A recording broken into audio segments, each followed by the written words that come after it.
So now we move on to the next part of the chapter, sulfuric acid.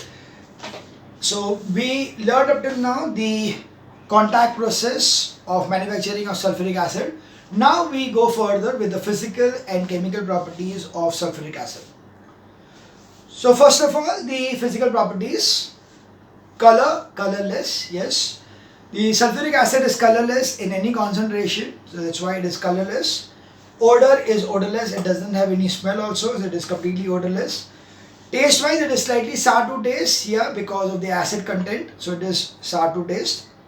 Nature wise, it is dense, oily, hygroscopic liquid. So hygroscopic being because it has got a very high affinity towards water, hence it is going to be hygroscopic nature. Hygroscopic means attraction towards water, that is affinity towards water, absorption of water.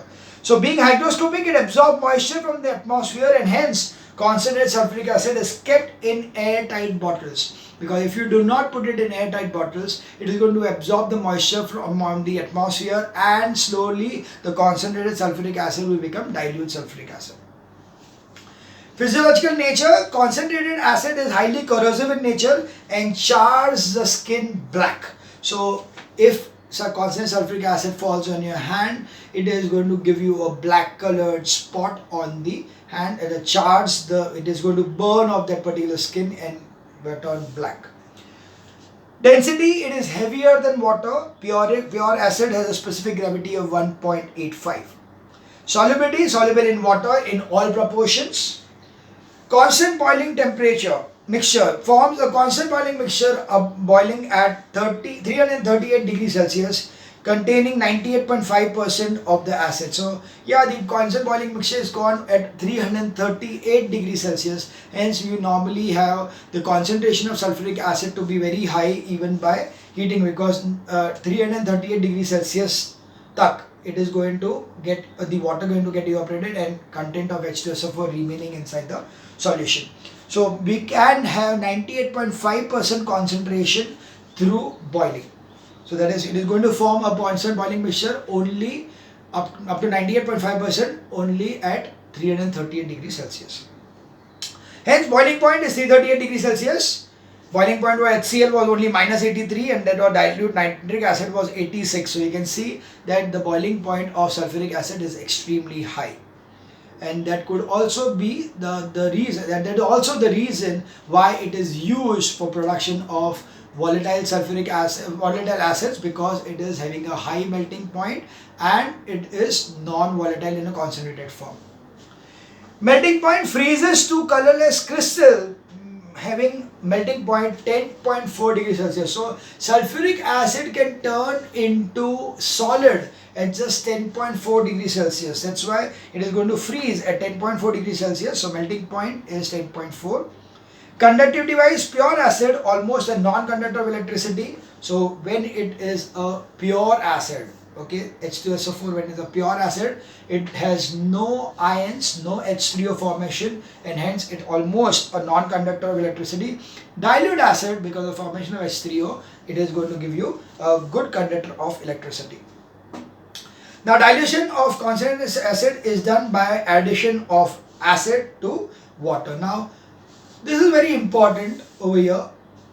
If you have got acid which is 98% pure and you want to dilute it, okay, what do? You will take some amount of acid and pour water into it?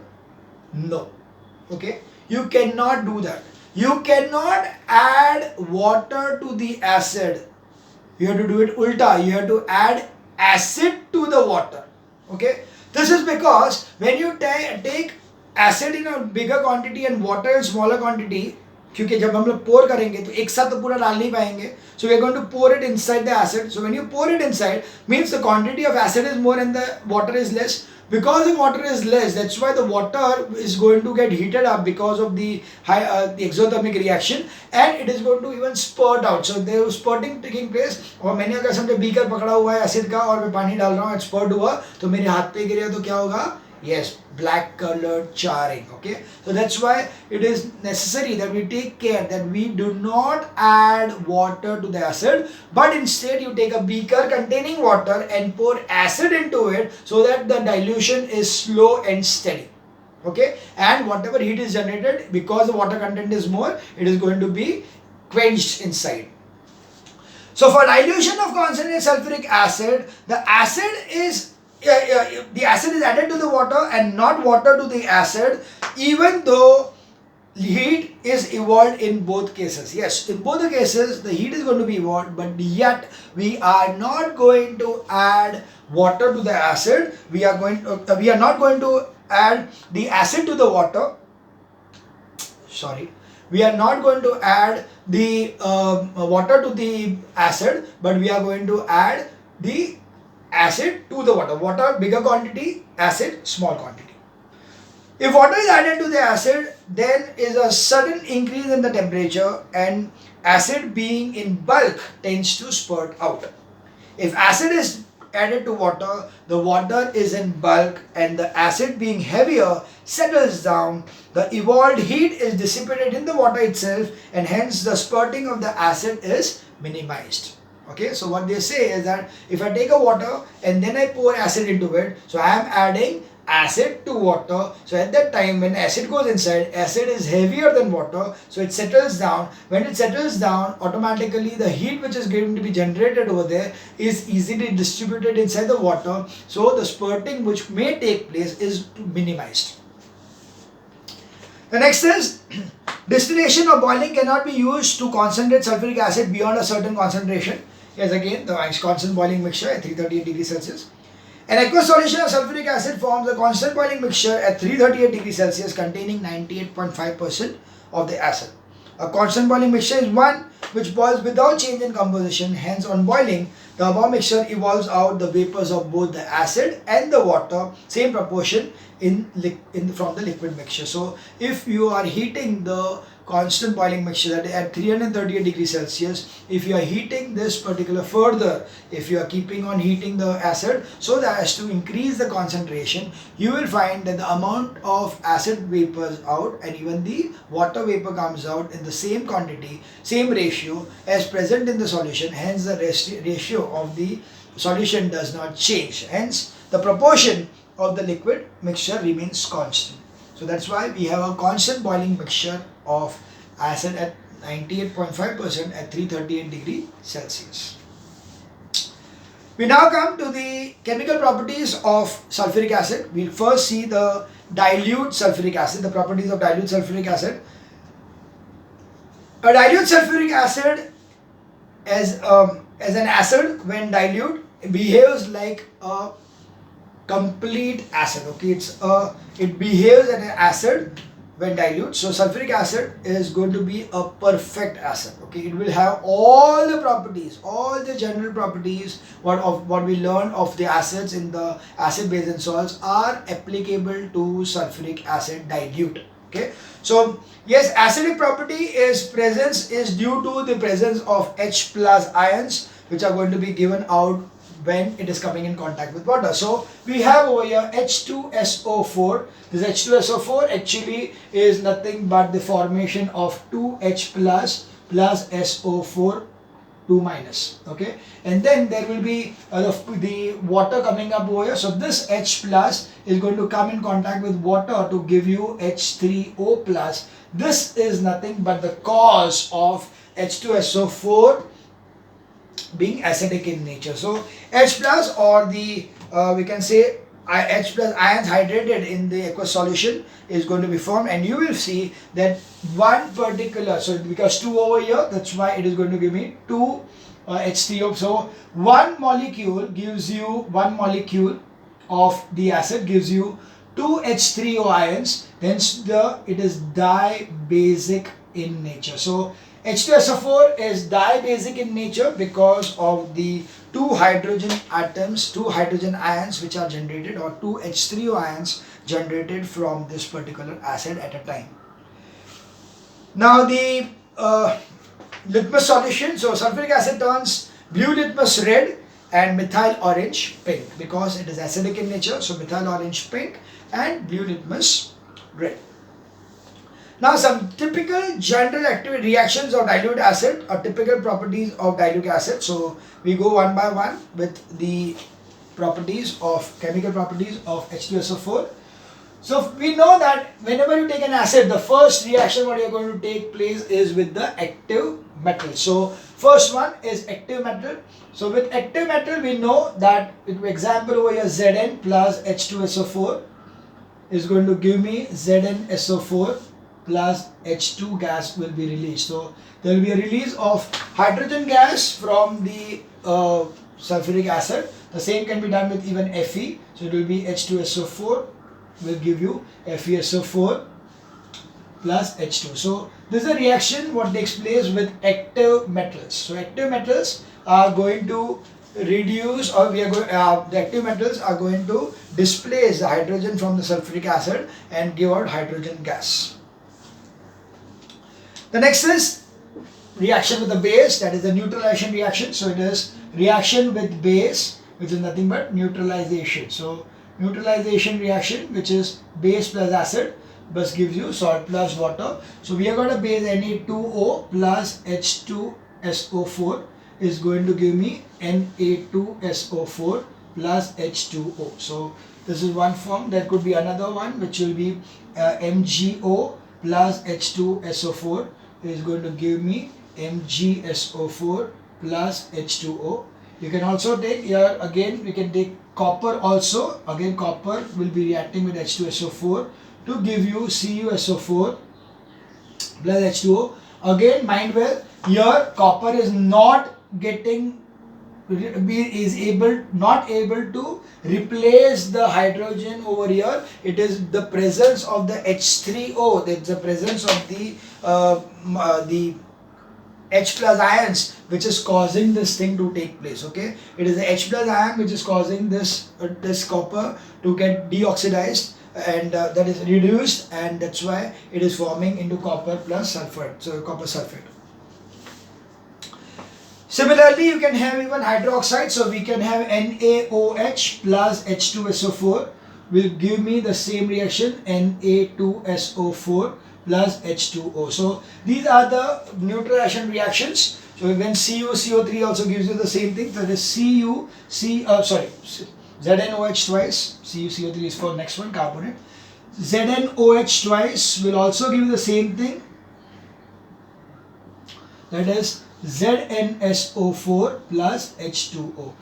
So here you can see that in each and every case, both ones, the active metals with sulfuric acid will give you salt plus hydrogen, and base plus sulfuric acid give you salt plus water. This is the first two part. Next we see is the reaction with carbonates.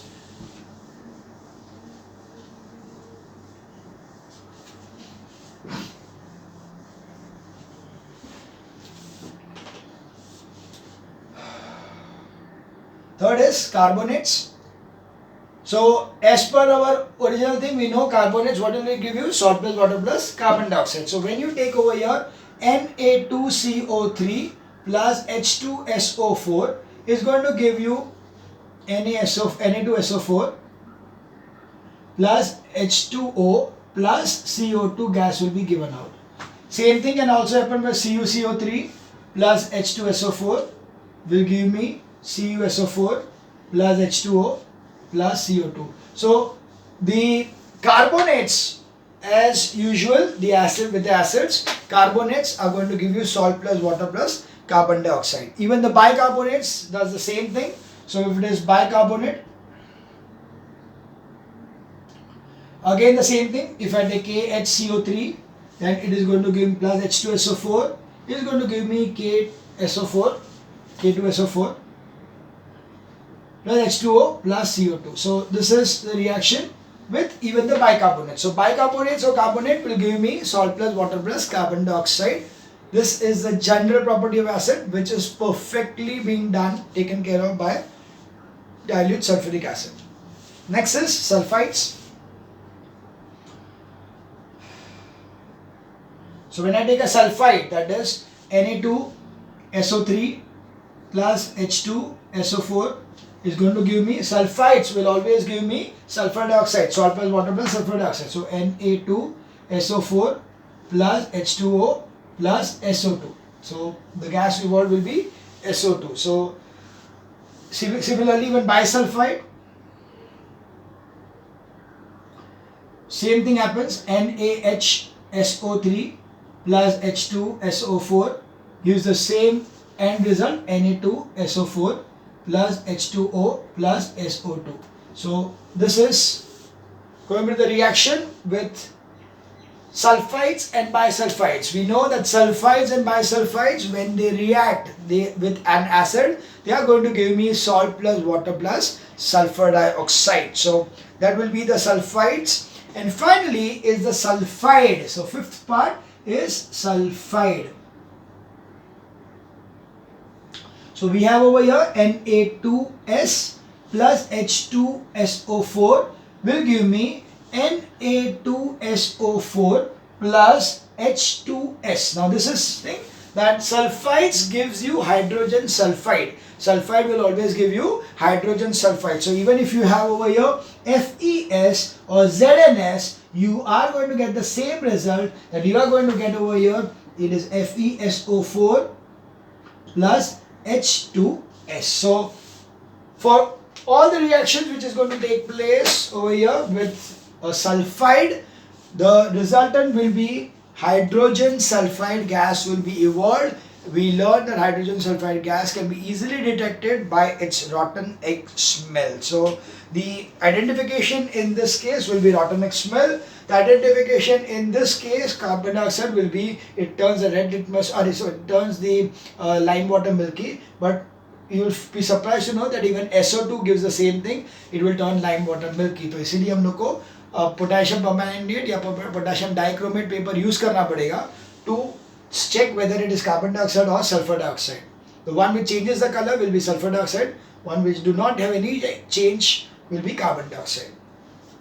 So that was about the general properties of dilute sulfuric acid, which is actually the standard or the characteristic properties of any acid. So that's why I say that dilute sulfuric acid is a typical acid. Why we call it a typical acid? Because this is an acid which gives you the properties exactly of a general acid. All the properties of a general acid are applicable to the dilute sulfuric acid. So when they ask you a question that dilute sulfuric acid is a typical acid, give reason. So you just have to write that the reaction with the first one, active metals wala, carbonates wala, you can write one or two of them and say that these are the general properties of acid which is applicable to dilute sulfuric acid. Now, as I told you that dilute sulfuric acid is dibasic in nature because it has got two hydrogen ions, H2SO4. तो वो 2H जो उधर है, that is giving rise to the 2H plus ions. तो H2SO4 का जो 2H है has capacity to neutralize 2 OH ions. So because it is going to neutralize 2 OH ions, that's why it is dibasic in nature. So sulfuric acid is dibasic. Sulfuric acid dissociates in aqueous solution to give 2 H plus ions per molecule of the acid. Hence, its basicity is 2. So basicity is the number of H plus ion which is required to dissociate from one molecule of an acid. Dissociation is again two step. First step will be H2SO4 getting converted to H plus and HSO4. So it will be always this way, that the dissociation is not going to be direct. ऐसा नहीं है कि dissociation in the H2SO4 से H plus 2H plus and SO4 minus ऐसा होता नहीं. It is going to be two step. So the first step will be that it is going to first give me H2SO4 is first going to give me H plus plus HSO4 minus. So that is the reason many times you get a acidic salt like bicarbonate, bisulfate. Why do we get bisulfates? The bisulfates are available because of the incomplete dissociation of the hydrogen. If complete hydrogen is not incompletely dissociated, it gives you a bisulfate. And of course, and then it will be that HSO4 is going to give me another H plus plus SO4 minus. So this is how it is going to be giving you the steps wise, and according the combined form will be H2SO4 giving me 2 H plus and SO4 2 minus. Now, then that is why we see that the sulfuric acid forms two kinds of acid. One is an acidic salt. Acidic salt is nothing but bisulfate. So one is NaOH plus H2SO4. One way it could give me a acidic salt, that is NaHSO4 plus H2O. So this is one thing. And second thing, it could be NaOH plus H2SO4 can give me Na2SO4 plus H2O. So both the things are possible if acid over here is in excess. Okay, over here, if the acid over here is in excess and this is insufficient, you get this kind of reaction where bisulfate is formed. But if NaOH is in excess, if there is excess amount of NaOH, it is a good amount of NaOH over here. If this is in excess, then it is going to give you a complete dissociation of the acid, and hence gives you a normal acid, normal salt, that is Na2SO4. Sodium sulfate is going to be given to you when sodium hydroxide used is in excess quantity as compared to H2SO4. So that was about the dilute sulfuric acid, and now we move on to the concentrated sulfuric. We see the properties and the difference of the different kinds of chemical reactions of concentrated sulfuric acid. I'll just check up. Yeah, we can continue. So sulfuric acid as the least or non-volatile acid. So here we see that sulfuric acid, concentrated sulfuric acid. So first thing is that we up till now whatever we studied about the general properties, जो भी acid का general properties सब it was given out by dilute sulfuric acid. It was dilute sulfuric acid which was acting as a pure acid, or you can say a typical acid. But concentrated sulfuric acid is not a typical acid. It is a non-volatile. It is a non-volatile and also at a least reactive, okay, as a least or non-volatile acid. Okay, it's least reactive.